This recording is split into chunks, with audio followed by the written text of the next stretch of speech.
D'autres vidéos sont disponibles. Catalogue de vidéos, classement par onglet. Lien accessible à l'endroit habituel. Que la forge soit avec toi.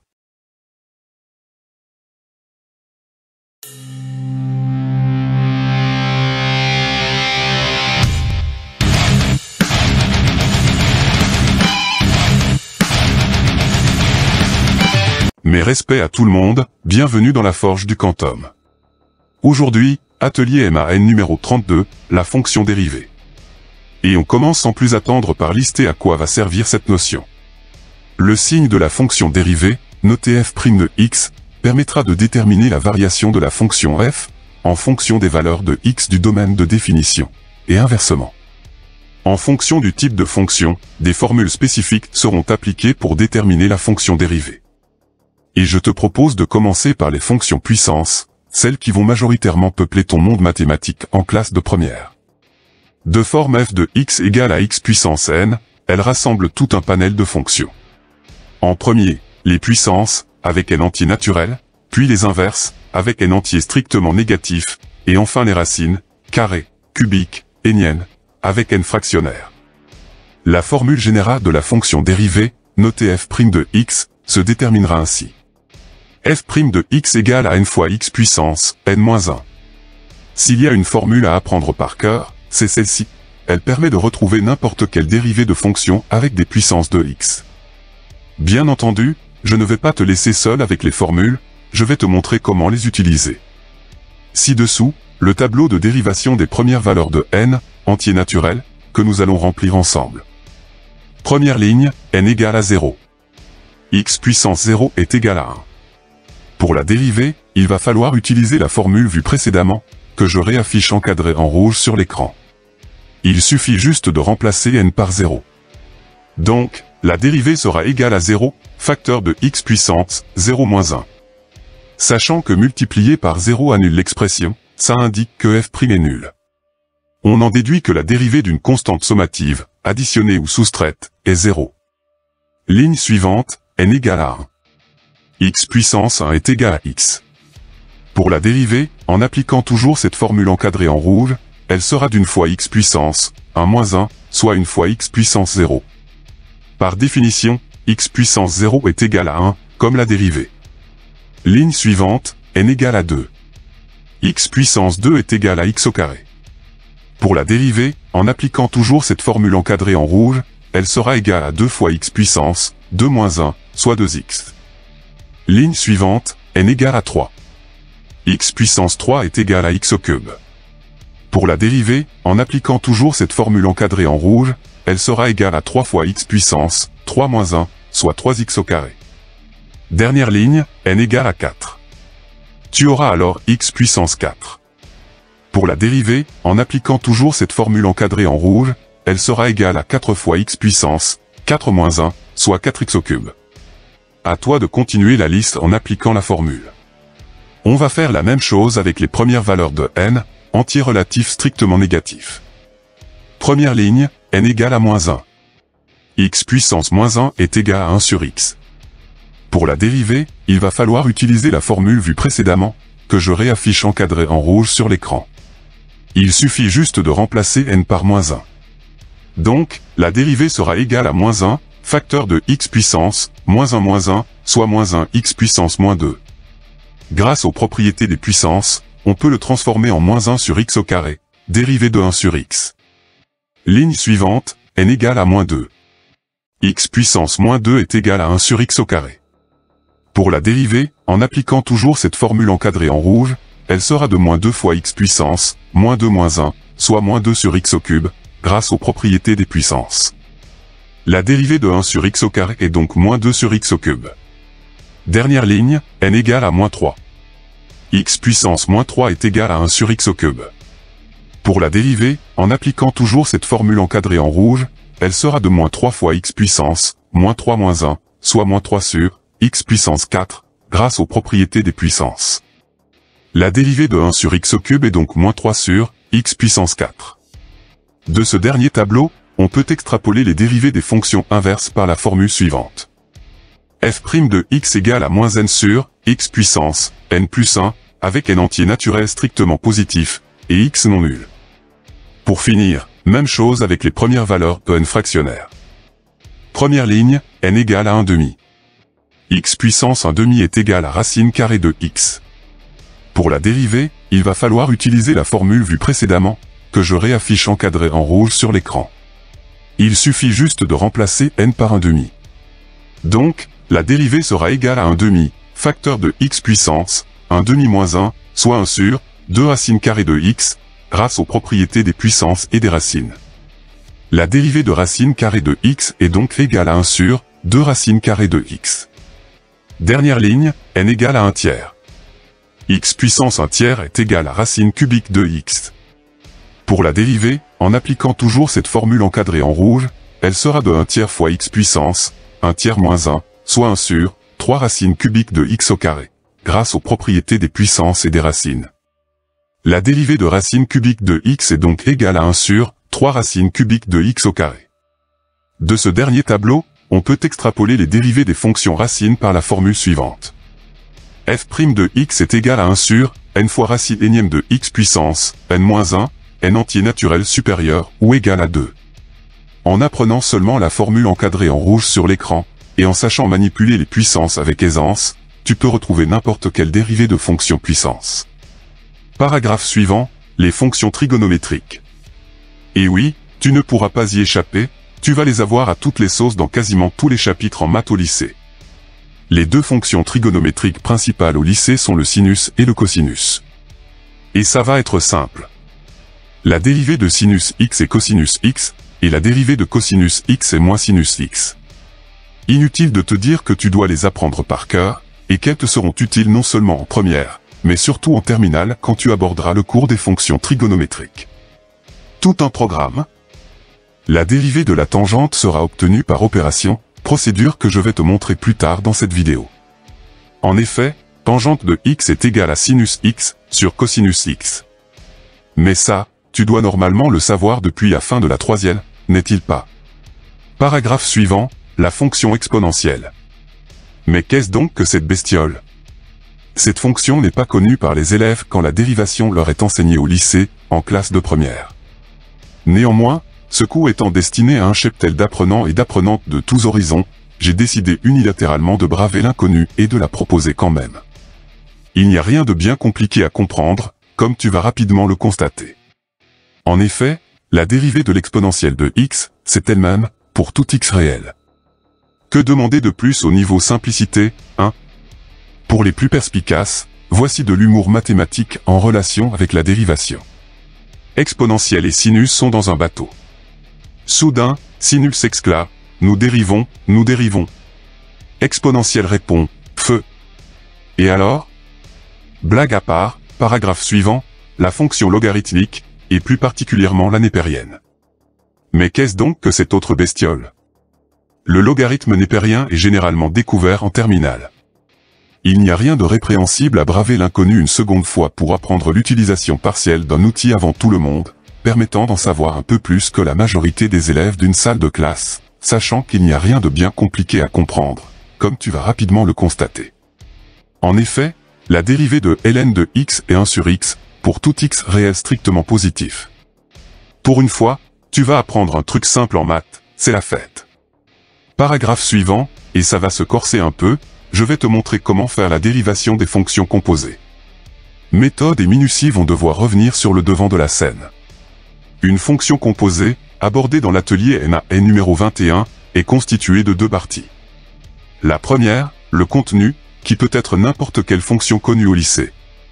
La seconde est le contenant, qui peut être une fonction puissance, de formule générale x puissance n, qui contient les puissances dites normales, les inverses, et les racines, carrés, cubiques, etc. Ce contenant peut aussi être une fonction trigonométrique, cosinus, ou sinus, la fonction exponentielle de formule exponentielle de x, ou la fonction logarithme népérien de formule ln de x. Quelques exemples vont apporter la lumière à tous les étages de ton cerveau. Première fonction, f de x est égal à 2x plus 3, puissance 4. Le contenu est 2x plus 3, le contenant est la puissance, soit x puissance 4, car elle enveloppe le contenu. Tu as compris le concept? Deuxième fonction, g de x est égal à racine carrée de x au carré, plus 2x, plus 3. Le contenu est x au carré, plus 2x, plus 3, le contenant est la racine carrée, soit racine carrée de x, car elle enveloppe le contenu. Je vois tes yeux s'illuminer, preuve que ça commence à piger. Troisième fonction, h de x est égal à exponentielle de 9x plus 8. Bien évidemment, le contenu est 9x plus 8, le contenant est l'exponentielle, car elle enveloppe le contenu. Dernière fonction pour enfoncer totalement le clou, k de x est égal à ln de x au carré, plus x, plus 1. Le contenu est x au carré, plus x, plus 1, le contenant est le logarithme, car il enveloppe le contenu. Maintenant que tu comprends un peu mieux ce qu'est le contenu et le contenant, je vais te donner une phrase mnémotechnique qui te permettra de toujours pouvoir retrouver la dérivée d'une fonction composée, quelle qu'elle soit, du moment que tu connais les formules de dérivation vues précédemment. C'est parti. La dérivée d'une fonction composée sera la dérivée du contenu, fois la dérivée du contenant, contenant le contenu. Je répète, la dérivée d'une fonction composée sera la dérivée du contenu, fois la dérivée du contenant, contenant le contenu. Je te mets tout en bas de l'écran une sorte de traduction en langage pseudo-mathématique. Quelques explications avec des exemples seront plus percutantes, et je vais reprendre les précédentes fonctions composées. Première fonction, 2x plus 3, puissance 4. La dérivée du contenu est 2, celle du contenant est 4x au cube. Répétons le mantra. La dérivée d'une fonction composée sera la dérivée du contenu, fois la dérivée du contenant, contenant le contenu. Donc, tu vas commencer par afficher la dérivée du contenu, ici 2, qu'il va falloir multiplier par la dérivée du contenant, contenant le contenu. En gros, il faut remplacer la variable x de la dérivée du contenant par le contenu, ici 2x plus 3, ce qui va donner 4, facteur de 2x plus 3, au cube. Tu réduis le bloc, qui devient 8, facteur de 2x plus 3, au cube. Et c'est tout. Next. Seconde fonction, g de x est égal à racine carrée de x au carré, plus 2x, plus 3. La dérivée du contenu est 2x plus 2, celle du contenant est 1 sur 2 racine carrée de x. Répétons à nouveau le mantra. La dérivée d'une fonction composée sera la dérivée du contenu, fois la dérivée du contenant, contenant le contenu. Donc, tu vas commencer par afficher la dérivée du contenu, ici 2x plus 2, qu'il va falloir multiplier par la dérivée du contenant, contenant le contenu. En gros, il faut remplacer la variable x de la dérivée du contenant par le contenu, ici, x au carré plus 2x plus 3. Ce qui va donner 1 sur 2 racine carrée de x au carré plus 2x plus 3. Tu ramènes tout sur une simple fraction, que tu simplifies par 2, et la dérivée est égale à x plus 1, sur racine carrée de x au carré plus 2x plus 3. Next. Troisième fonction, h de x est égal à exponentielle de 9x plus 8. La dérivée du contenu est 9, celle du contenant est exponentielle de x. Répétons encore une fois le mantra.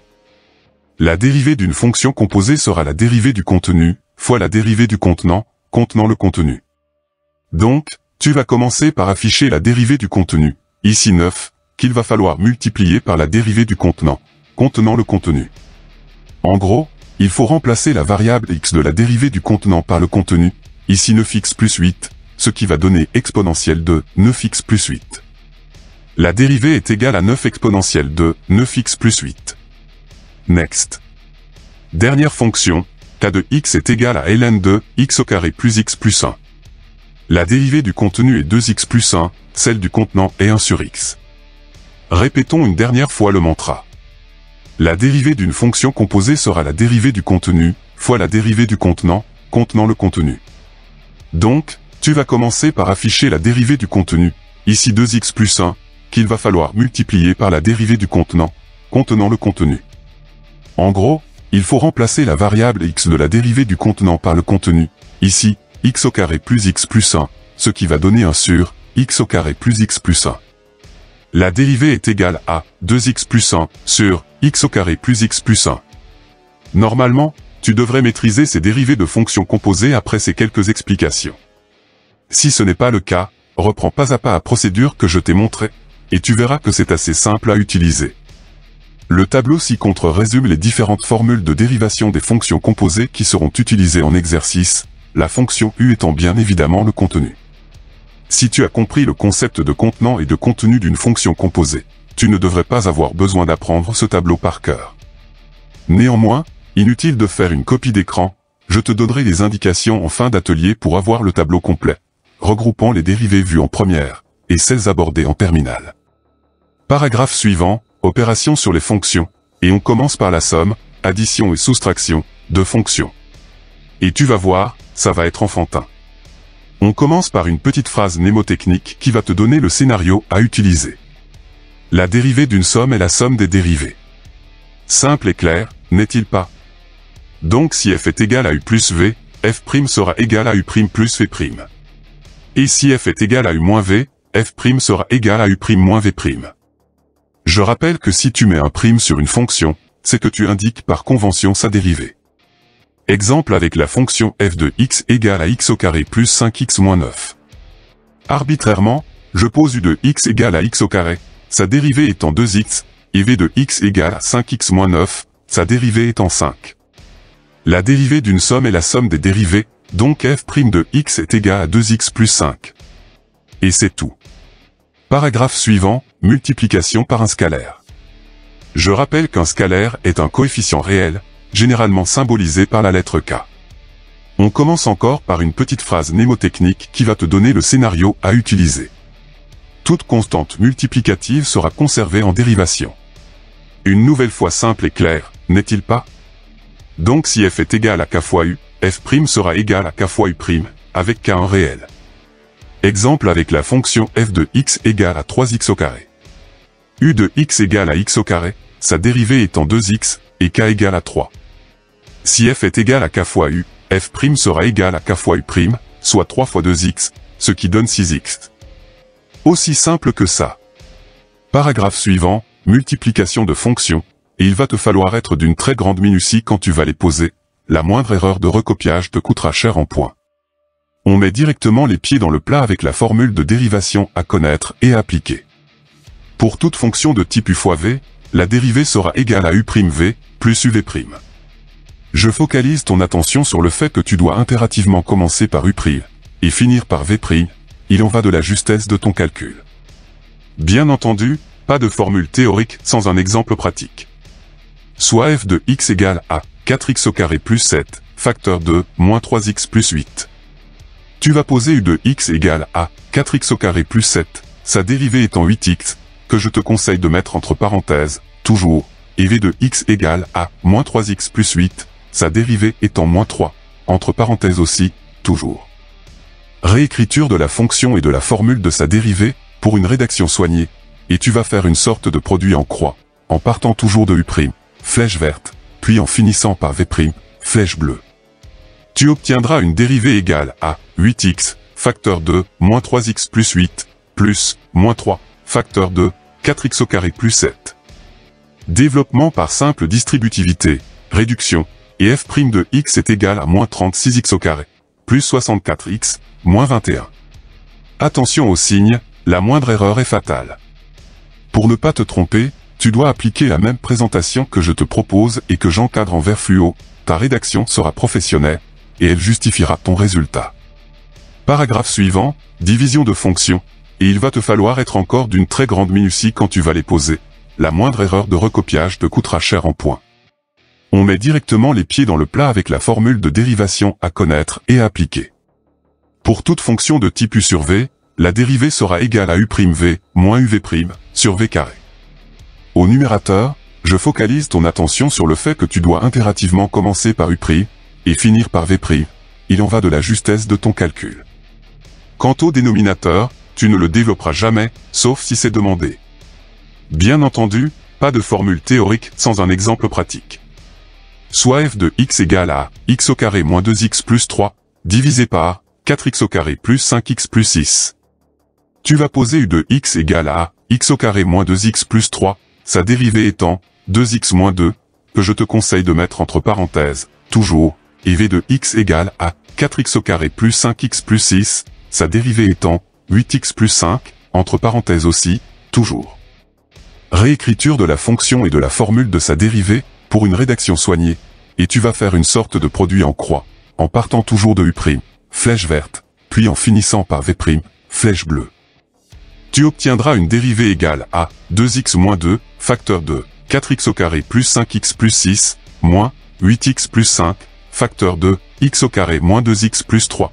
Le tout divisé par 4x au carré plus 5x plus 6 au carré. Développement par simple distributivité, réduction, et f' de x est égal à 13x au carré moins 12x moins 27, sur 4x au carré plus 5x plus 6 au carré. Attention aux signes, la moindre erreur est fatale. Pour ne pas te tromper, tu dois appliquer la même présentation que je te propose et que j'encadre en vert fluo, ta rédaction sera professionnelle, et elle justifiera ton résultat. Beaucoup de formules à retenir, ça augmente la probabilité de les mélanger. Je te propose donc un petit récapitulatif sous forme de tableau, qu'il va falloir apprendre par cœur. Le tableau ci-contre résume les différentes formules de dérivation des opérations sur les fonctions qui seront utilisées en exercice. Bien entendu, Q et V sont des fonctions définies sur df, l'ensemble de définitions de la fonction f. Un conseil important, pour apprendre par cœur ces formules sans trop de difficultés, la meilleure méthode consiste à bouffer un maximum d'exercices en un minimum de temps. Et tu verras, la dérivation deviendra naturelle pour ton cerveau. Paragraphe suivant, quelle est la relation entre la dérivée et les variations d'une fonction? Tu vas voir, c'est d'une simplicité alarmante. En effet, le signe de la dérivée va directement te donner la variation de la fonction. Si la dérivée est négative, la fonction est décroissante. Si la dérivée est positive, la fonction est croissante. Si la dérivée est nulle, la fonction admet un extrémum local, maximum ou minimum, à cette abscisse. Donc j'espère que tu maîtrises parfaitement tous les outils de résolution des inéquations, ils vont être indispensables. Une fois le signe de la dérivée déterminé suivant les valeurs de x sur le domaine de définition, tu feras un tableau comme celui-ci. Une ligne pour les x, une pour le signe de la dérivée, la dernière pour la variation de la fonction. À l'aide des informations contenues dans le tableau, la dérivée s'annule en 1. Elle est positive avant, négative après, ce qui implique que la fonction sera croissante de moins l'infini à 1, puis décroissante de 1 à plus l'infini, un maximum égal à f de 1 se trouvant à abscisse 1. Et cette lecture de tableau me donne la transition parfaite pour le paragraphe suivant, la lecture graphique, dans laquelle je vais t'apprendre à déterminer le signe d'une dérivée et la variation d'une fonction en un claquement de doigts. C'est parti. Le type d'exercice le plus répandu est dans un graphique contenant plusieurs courbes. Tu vas devoir déterminer en justifiant quelle est celle de la fonction, ou celle de la dérivée. Il existe deux variantes. La première, tu disposes de deux repères orthonormés, le premier contenant la courbe CF, la seconde plusieurs courbes, dont l'une représente CF', ou inversement. La seconde, tu ne disposes que d'un seul repère orthonormé, contenant la CF et la CF', qu'il faut différencier. Par définition, si f' est positive, f est croissante, et si f' est négative, f est décroissante. Ça fonctionne aussi dans l'autre sens, c'est-à-dire que si f est décroissante, f' est négative, et si f est croissante, f' est positive. Je te rappelle que pour déterminer graphiquement le signe d'une fonction, tu regardes sa position par rapport à l'axe des abscisses. Si elle est au-dessus, elle est positive, si elle est en dessous, elle est négative. Donc, si CF' est au-dessus de l'axe X, CF sera croissante. Si CF' est en dessous de l'axe X, CF sera décroissante. Ça fonctionne aussi dans l'autre sens. Si CF est croissante, alors CF' sera au-dessus des abscisses, et si CF est décroissante, CF' sera en dessous des abscisses. La procédure est simple, et tu auras deux versions. Déterminer les variations de CF pour en déduire le signe de CF', et indiquer la courbe qui correspond. Déterminer le signe de CF' pour en déduire les variations de CF, et indiquer la courbe qui correspond. Pas de panique, je vais te montrer avec des exemples. Soit la courbe rouge, à gauche, la représentation graphique de la fonction notée CF. Parmi les trois courbes sur le graphique ci-dessus à droite, quelle est celle de la dérivée? Ok, il faut donc regarder les variations de CF dans le graphique gauche, pour en déduire le signe de CF' dans celui de droite. CF est croissante jusqu'en x égale à 1, puis décroissante, ce qui entraîne que CF' sera positive jusqu'en x égale à 1, puis négative, ce qui se traduit par au-dessus des abscisses avant 1, en dessous après.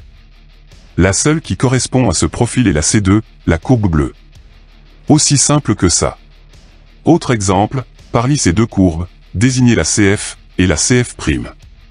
Pour résoudre ce genre d'exercice, il faut arbitrairement choisir que l'une des courbes représente la fonction, ou la dérivée, et voir si c'est vrai. Par exemple ici, je vais choisir que CF' est la courbe bleue, positive jusqu'en x égale à 2 quarts au-dessus des abscisses.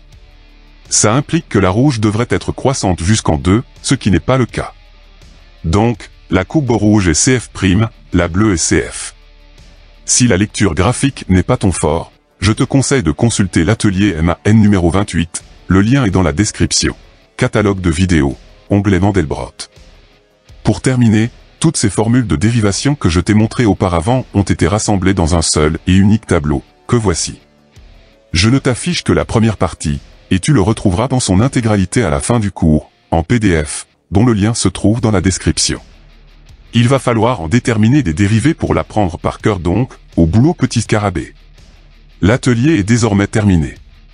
Tu as des questions? Tu veux un complément d'information? Rejoins-moi dans l'espace commentaire.